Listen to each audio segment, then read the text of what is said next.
Que la grâce du Seigneur Jésus-Christ soit avec vous.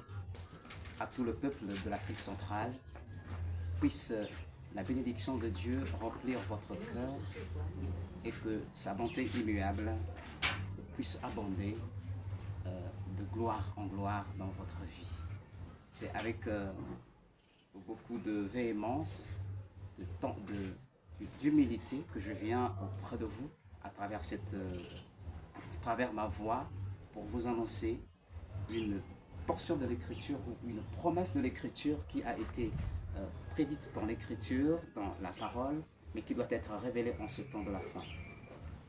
Je voudrais vous lire une écriture dans le livre de l'apôtre Jean, au chapitre 1. Il dit « Au commencement était la parole, et la parole était avec Dieu, et la parole était Dieu.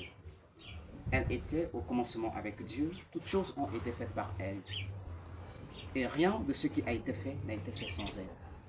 Dans tout ce que nous faisons sur la terre, comme le Seigneur nous a enseigné, la parole de Dieu est une semence que le semeur a semée.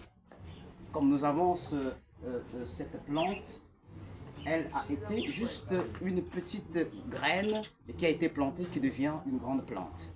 Il en est de même pour la parole de Dieu. Lorsque Dieu l'a plantée, telle que je l'ai dans ma main, elle est une semence. Et chaque semence, d'après la loi de Dieu, doit se reproduire selon son espèce. Et Dieu, depuis le commencement, quand nous voyons dans son livre, dans le livre de la Genèse, il est dit, au commencement, Dieu créa les cieux et la terre. La terre était informe et vide, et les ténèbres couvraient la face de l'abîme. Et l'Esprit de Dieu planait au-dessus des eaux. Et Dieu dit que la lumière soit, et la lumière fut. C'était une parole qu'il a prononcée, et elle a pris son effet, nous ne savons combien de milliers d'années. Mais quand Dieu l'a prononcée, parce qu'elle a été une semence, elle s'est reproduite selon son espèce. Et dans ce livre, nous savons que Dieu est le plus grand économiste. Depuis le livre de la Genèse, nous voyons dans la création, il a créé, c'était un grand économiste. Il a manifesté la lumière, il a dissipé les eaux qui couvraient la terre ferme est apparue et la lumière a frappé le monde et les semences qui ont été semées dans la terre ont pris effet et ont commencé à germer. C'était de l'économie. Et nous voyons le même Dieu aujourd'hui nous donne une grande solution concernant l'économie de l'Afrique centrale. Ce sujet, nous le prêchons depuis 2016, tel que nous le voyons ici dans ce tableau. C'est la grande réponse ou la grande question sur l'économie de l'Afrique centrale. Il est bien question de l'Afrique centrale. Nous n'avons pas amené tous les tableaux ici pour vous présenter comment ces paroles sont écrites. Ici, elles sont renversées et elles nous montrent des pyramides. Je pense bien c'est au Gabon que nous avons commencé à apporter ce message depuis le 8 mars 2016. Et je crois que non seulement le Gabon, mais le Tchad, la Guinée équatoriale, le Congo, le Cameroun, la Centrafrique et le Gabon bénéficieront de cette grâce pour d'écouter ce message que Dieu envoie pour l'Afrique centrale. Il est question de la grande révélation de cette économie que nous allons vous présenter dans plusieurs séquences, dans plusieurs exposés, parce que dans ce sujet, nous pouvons parler de ce sujet dans la Bible, de la Genèse à l'Apocalypse. Il est très étonnant qu'on puisse dire, mais qu'est-ce que Dieu a à faire dans la monnaie? Puisque j'ai parlé de cela à plusieurs personnes, ils se disaient, mais comment Dieu va venir se mêler dans la question de la monnaie? Non, la Bible est un livre d'économie. Je voudrais vous montrer une écriture dans Ecclésiaste au chapitre 7. Au chapitre Ecclésiaste, au chapitre 7, je pense bien. Ecclésiaste au chapitre 7.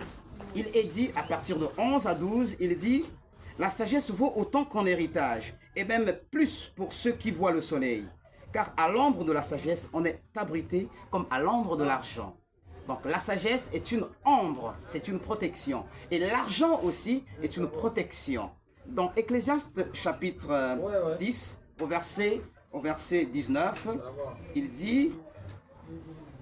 dit Ecclésiaste chapitre 12, je ne me trompe pas, excusez-moi, c'est au verset Ecclésiaste chapitre 10, au verset 19. Oui, je suis là. On fait des repas pour se divertir. Le vin rend la vie joyeuse et l'argent répond à tout. Cette grande question qui a été sondée par des économistes, non seulement les économistes et aussi le peuple, mais nous voyons que Dieu est le roi des nations. Il a choisi Christ, la parole, pour être manifesté dans chaque âge. Dans chaque âge, Dieu a réservé une partie de l'écriture qui doit être manifestée. En ce temps de la fin, nous voyons que Dieu nous montre la grande question de l'économie et qui doit nous être apportée. Et je pense bien au Gabon, cela a été apporté à des milliers de croyants et une grande partie du peuple en a bénéficié. Et cette fois-ci, Dieu a permis que nous puissions passer par cette voie pour que ce message soit divulgué dans les réseaux sociaux, comme cela m'est venu à cœur. Que la grâce du Seigneur soit avec vous dans d'autres séquences, dans les séances qui viennent. Nous allons apporter cela avec plus de précision pour vous apporter cet enseignement. Que la grâce du Seigneur soit avec vous, au nom du Seigneur Jésus-Christ. Amen. Comme un oiseau prisonnier j'étais, les liens du malheur m'entouraient. Mais Jésus est venu et m'a écouté. Et gloire à son nom, il m'a libéré. Il m'a libéré, il m'a libéré de ma captivité. Il m'a délivré. Un jour j'entendis le cri du grand aigle. Et depuis ce temps, je me suis envolé. Que la grâce du Seigneur soit avec vous, dans le nom précieux du Seigneur Jésus-Christ, notre Seigneur et notre Dieu et notre Roi. Amen.